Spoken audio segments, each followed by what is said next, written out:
Pranav sir, we are live. नमस्कार दोस्तों, आप सभी का स्वागत है इस बहुत ही महत्वपूर्ण प्रेस वार्ता में। मैं स्वागत करता हूं हमारे सभी चाहने वाले, देखने वाले, हमारे पार्टी के कार्यकर्ता जो इस समय में देख रहे हैं। मित्रों, प्राचीन काल से ही भारत की संस्कृति और सभ्यता को देखें तो यहाँ साधु, महात्मा और बाबाओं का बड़ा सम्मान रहा। परंतु कलयुग में, या यूं कहें आजकल, साधु महात्मा तो कम हो गए, परंतु बाबाओं ने अपना साम्राज्य स्थापित कर लिया। वो अक्सर हृदय के रास्ते प्रवेश करते हैं हमारे अंदर, और उसके बाद हमारी जेब में।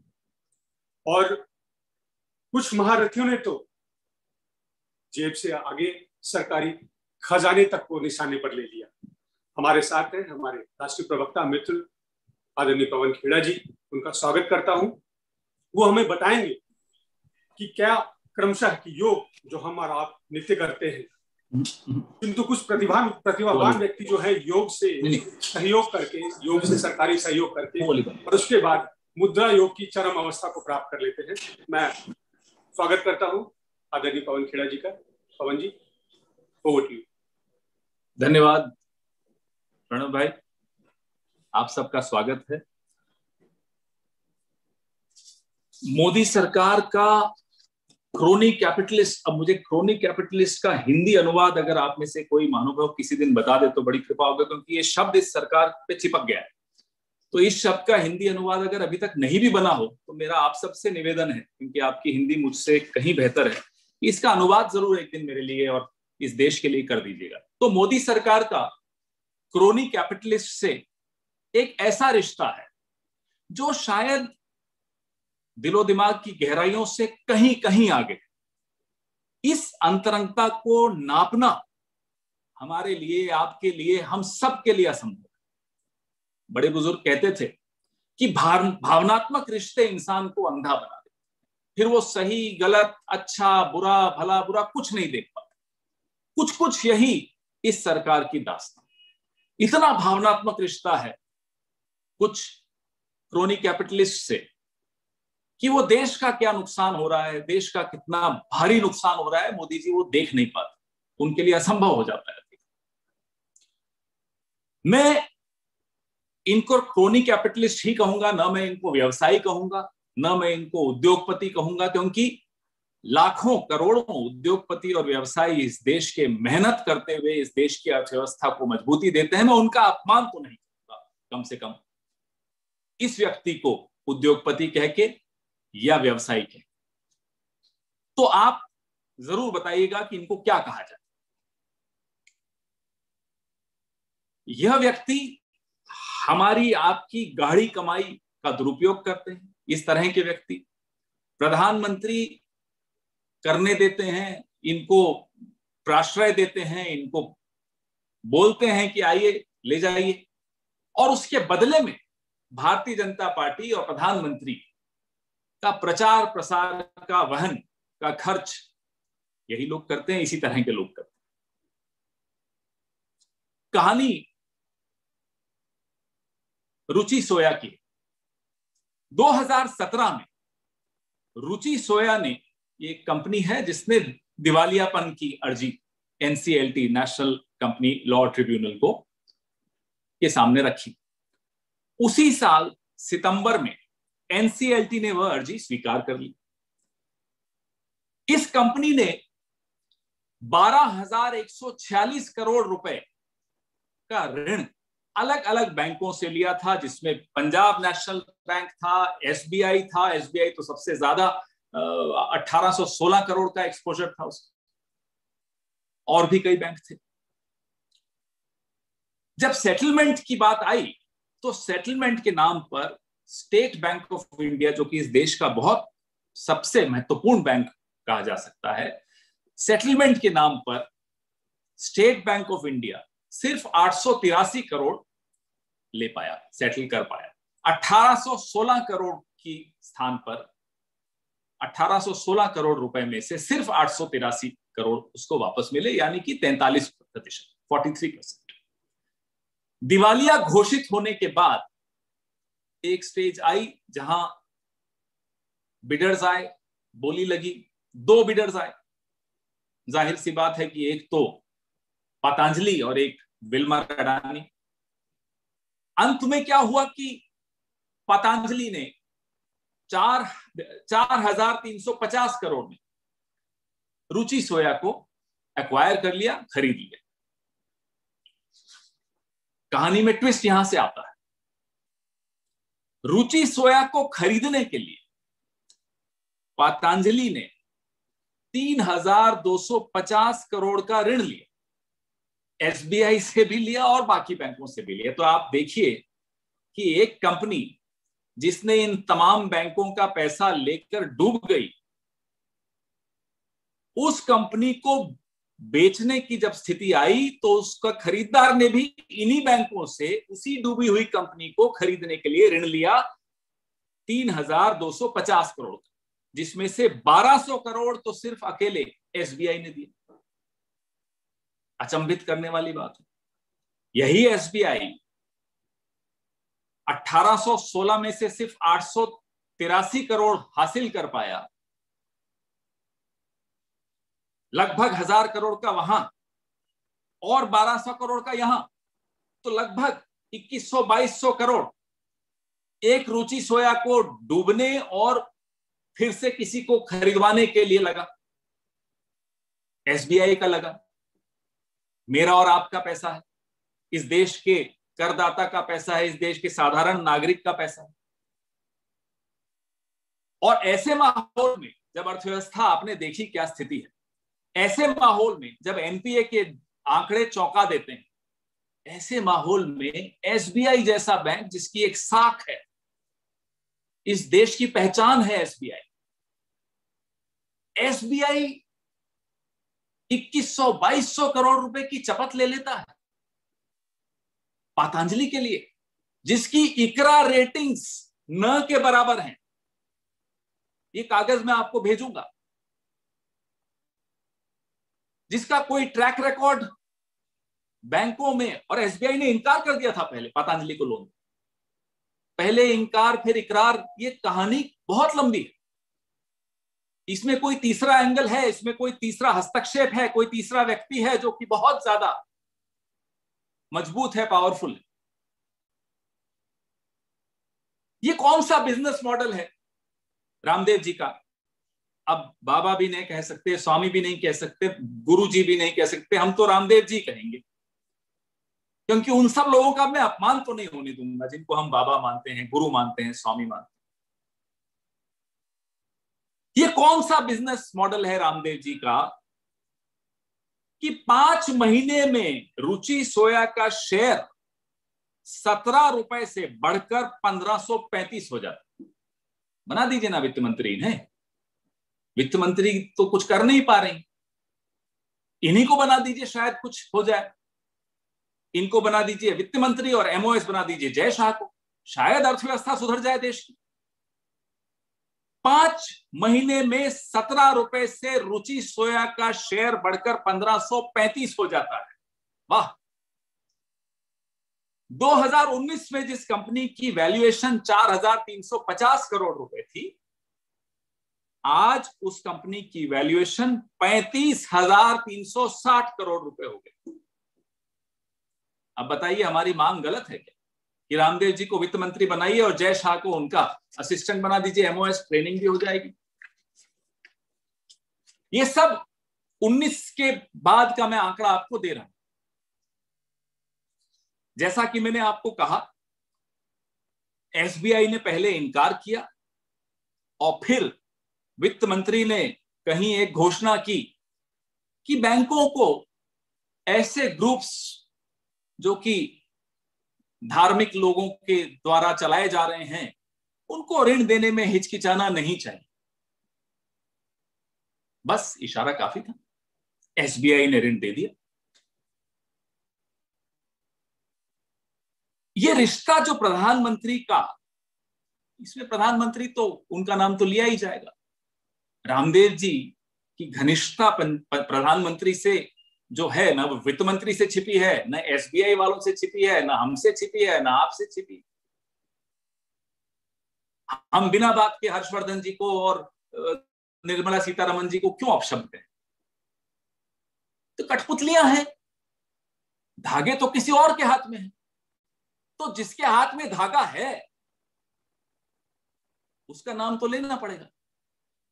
तो प्रधानमंत्री जी से जो घनिष्ठता रामदेव जी की है, उसके चलते हमारा आपका पैसा बैंकों ने, एसबीआई ने रामदेव जी को दे दिया। तमाम एक्शन पहले और उसके बाद, ये जो एक्विजिशन हुई है इसके बाद यहां रुका नहीं है मामला। उनको लाभ देने का, रामदेव जी को लाभ देने का सिलसिला, ये उसकी तो शुरुआत है। बैंकों से लोन दिलवाया, लेने दिया, इकरा रेटिंग नहीं हो तो भी रामदेव जी को लेने दिया। अब क्या हुआ साहब, एक निर्णय लिया गया, भारत सरकार ने निर्णय लिया एक्विजिशन के बाद कि पामोलिन ऑयल का इंपोर्ट रेस्ट्रिक्ट कर दिया जाए, कंट्रोल कर दिया जाए, रोक दिया जाए। ये एक निर्णय शेयर की कीमत 17 रुपए से 1535 पे ले, ये एक निर्णय। ये होती है कला, ये होती है बिजनेस मॉडल। हम तमाम तथ्य आपके सामने रखने के बाद अब कुछ सवाल रखना चाहते हैं, और इन तमाम सवालों का उत्तर भारत सरकार के शीर्षस्थ नेतृत्व को देना चाहिए, बैंकों को देना चाहिए। वित्त मंत्री को अनुमति मिल जाए तो वो दे दें, पतंजलि को भी आगे बढ़कर उत्तर देना चाहिए, देश को बताना चाहिए, खुलासा करना चाहिए कि ये तमाम बैंकों ने इतना बड़ा नुकसान सहकर रुचि सोया की सेटलमेंट कैसे होने दी, जिस तरह से सेटलमेंट हुई है उस तरह से। ऐसा क्यों हुआ कि 43% ऋण जो आपने दिया उसका 43% सेटल करके आपने एनपीए बढ़ने दिए, और डिपॉजिटर्स पे, साधारण जो जमा करते हैं अपनी पूंजी, उन पर इतना वजन क्यों डाला, उसके साधारण नागरिकों पर। और एसबीआई तो जैसा मैंने कहा एक साख वाला बैंक है, उसकी एक साख है हमारे देश में, आज से नहीं कई सालों से। एसबीआई पर क्या दबाव था कि ये निर्णय लेना पड़ा, कि अपना ही निर्णय पलटना पड़ा, कि पहले मना कर दिया पतंजलि को लोन देने से और फिर पतंजलि को लोन देना पड़ा। पहली बात, एसबीआई पर क्या दबाव था कि 43.6% की ही सेटलमेंट में मान गया एसबीआई। दूसरी बात, डूबी हुई कंपनी को खरीदने के लिए, जिस डूबने में एसबीआई का भी पैसा डूबा है, उस कंपनी को खरीदने के लिए एसबीआई और पैसा देने को तैयार है, और ऐसे ग्रुप को देने को तैयार है जिसकी इकरा रेटिंग्स न के बराबर हो। इस सवाल का जवाब एसबीआई को भी देना चाहिए, जिन्होंने दबाव डाला उनको भी देना चाहिए, जिस पर दबाव डाला उसको भी देना चाहिए, जिसकी वजह से दबाव डाला उसको भी देना चाहिए। रुचि सोया के 12,146 करोड़ का ऋण और 4,000 करोड़ में खरीदी गई। आज जैसा कि मैंने आपको बताया 35,360 करोड़ की उसकी कीमत। बैंकों को क्या मिला, इसका भी उत्तर हमें चाहिए। आप आंकड़े देखिए, बैंकों को क्या मिला। जो हम सबका पैसा बैंकों में जमा है, वो पैसा यहां लगा है, उसकी एवज में बैंकों को क्या मिल रहा है। जिस तरह से शेयर्स बढ़े, जिस तरह से निर्णय लिया गया पामोलिन ऑयल का, उसकी जांच होनी चाहिए। बताइए ये निर्णय किस परिस्थिति में लिया, किसको लाभ पहुंचाने के लिए लिया। ये तमाम सवाल इस सरकार को, जिसको अंग्रेजी में कहते हैं हॉन्ट करते रहेंगे, इसको पीछे लगे रहेंगे सवाल। ये तो एक उदाहरण, हम आपको अनेक उदाहरण पहले भी दे चुके हैं, आगे भी देते रहेंगे कि कैसे अपने पूंजीपति मित्रों को, और पूंजीपति कहना भी मैं सोचता हूं सही शब्द नहीं है। आप कृपया करके, प्रणव जी आप तो हिंदी मुझसे ज्यादा अच्छी समझते हैं, कृपया करके क्रोनी कैपिटलिस्ट का सही शब्द जरूर मेरे लिए ढूंढिएगा, देश के लिए ढूंढिएगा। अब मैं अंग्रेजी में थोड़ा इस पे बोल देता हूं, फिर आपसे सवाल जवाब करेंगे। The tag of, and here I won't need help because crony capitalist is something which we all understand, especially for the last 7 years, it has been very clear. The tag of crony capitalist is the one which will not leave this government in a hurry. And why is this tag stuck on this government? For the simple reason that the Prime Minister and this government and his party do everything under the sun and openly do it, shamelessly do it, brazenly do it, to show it to the world and the country that this government is for crony capitalists, by crony capitalists, and of crony capitalists. I won't call them businessmen, I won't call them industrialists, because that would be an insult to the lakhs and lakhs of hardworking industrialists and businessmen who are the spine of our economy. I won't even call this gentleman who I'm about to mention Baba, Swami, Guru, no, because that would be an insult to our civilization. These are people who misuse their proximity with the Prime Minister, and the Prime Minister allows, encourages, abets this misuse. It involves your money, my money. It involves our public sector banks in which your and my hard-earned money is there. That misuse is encouraged, abetted by the Prime Minister of India. Let's start the story. In 2017, a private company by the name of Ruchi Soya filed for insolvency, which was then approved in the same year, September of 2017, by NCLT. The company had taken loans amounting to 12,146 crore rupees. Several banks. Banks started making claims for those loans. The exposure of SBI, Punjab National Bank, and other banks, total, as I said, amounted to 12,146 crores. The largest lender to Ruchi Soya was SBI. The amount was 1,816 crore rupees. That was the largest exposure. When the time came for settlement of these loans, SBI could only settle 883 crore of their claims, foregoing 993 crores, almost 1,000 crore.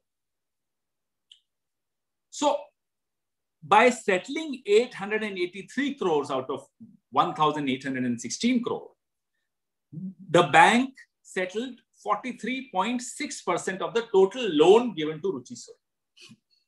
That's mostly the story of all the other banks which had exposure to Ruchi Soya.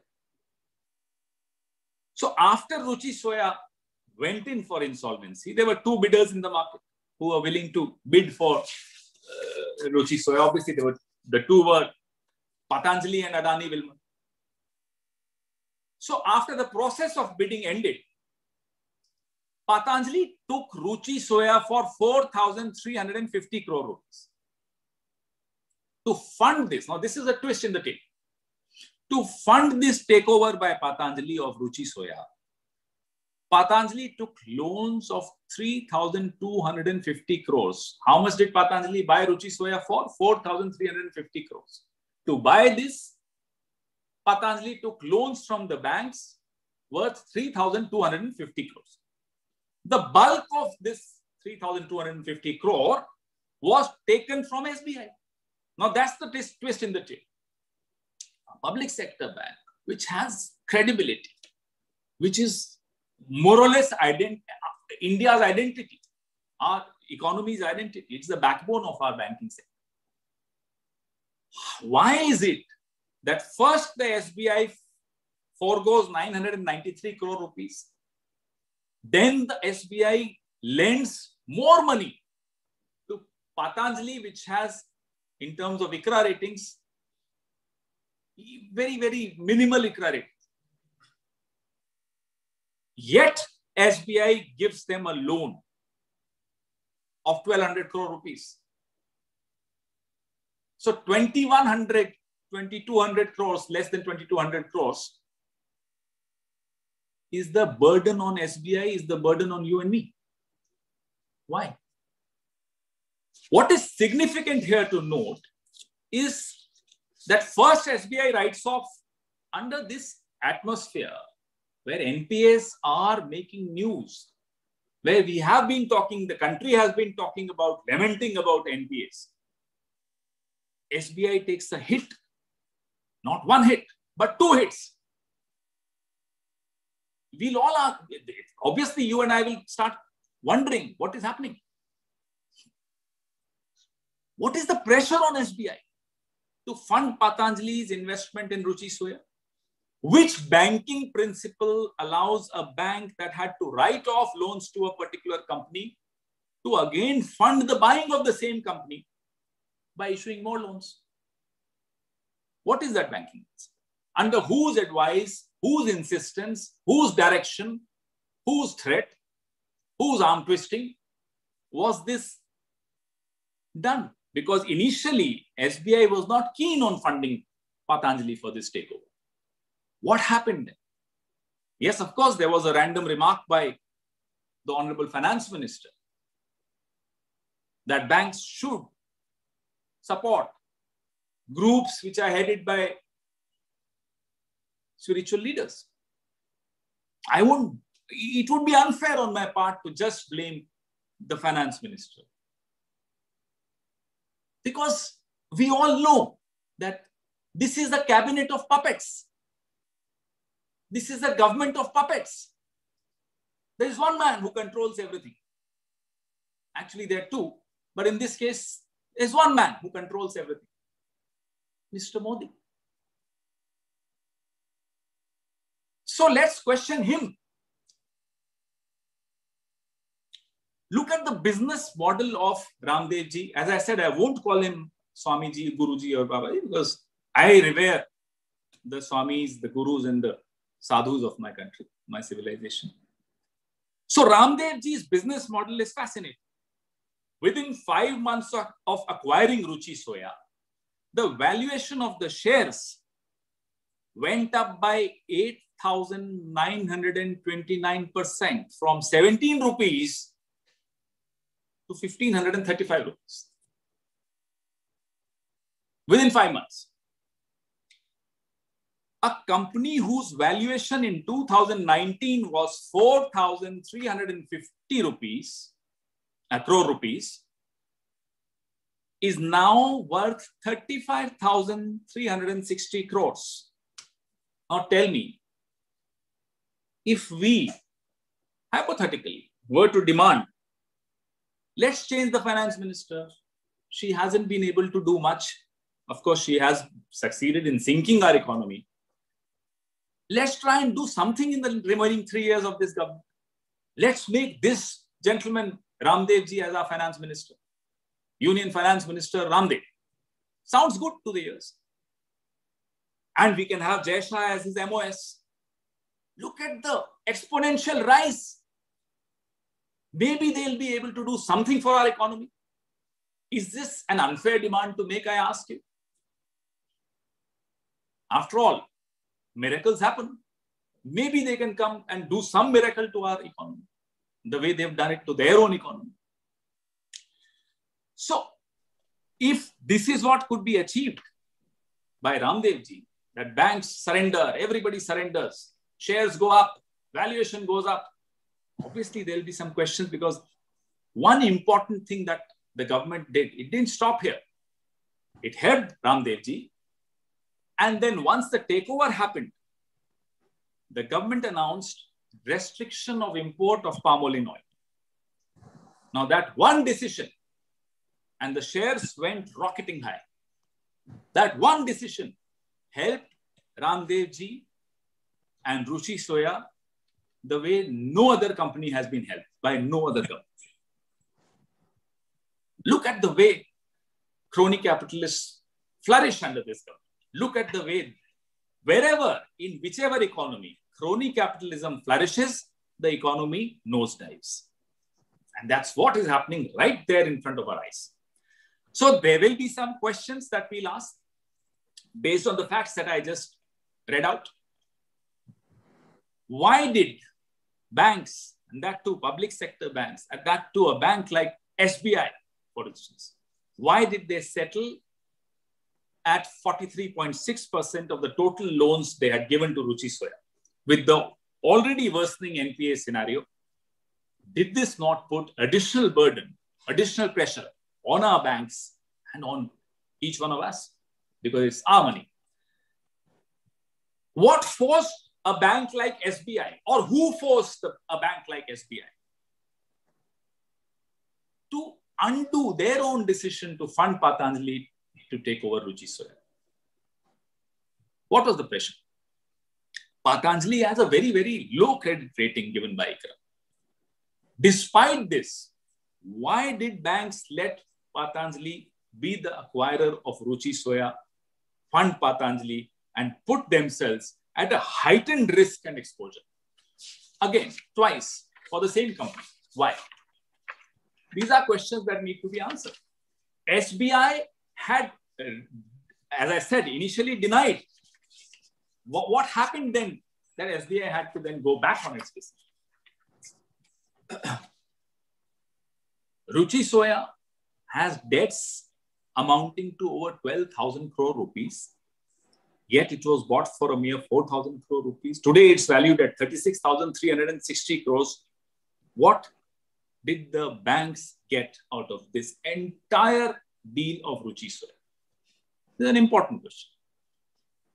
The pace at which the shares shot up, the actions of the government, the decisions to restrict palm oil import, these are decisions that need to be thoroughly, independently investigated and action taken on whoever it is who allowed this to happen or who gave instructions to take these decisions.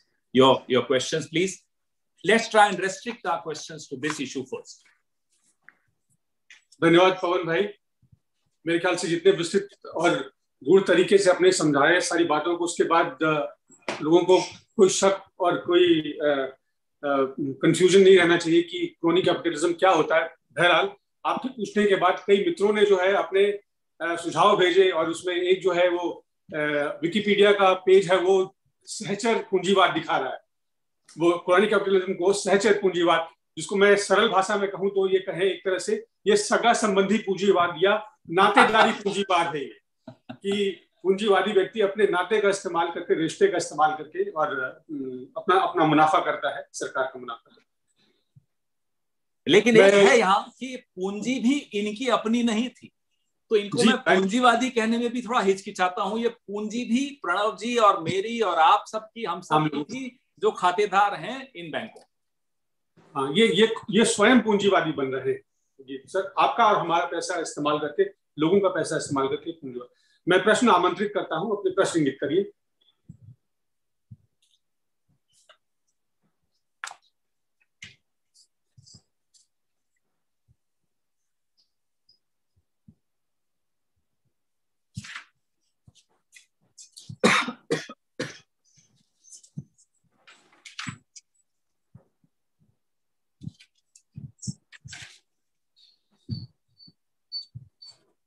Pranav, इसी पे प्रश्न कर सकते हैं, दूसरे पे कर सकते हैं?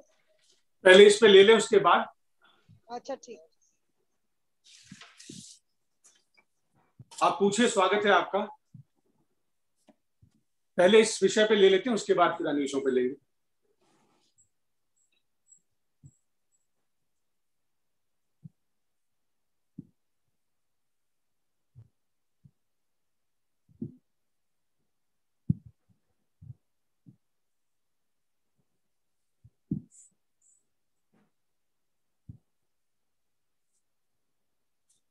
भाई, या तो ये मेरे लिए कॉम्प्लीमेंट है कि मैंने इतना अच्छी तरह समझा दिया कि आप प्रश्न नहीं पूछ रहे, या फिर दो आग्रह आए हैं.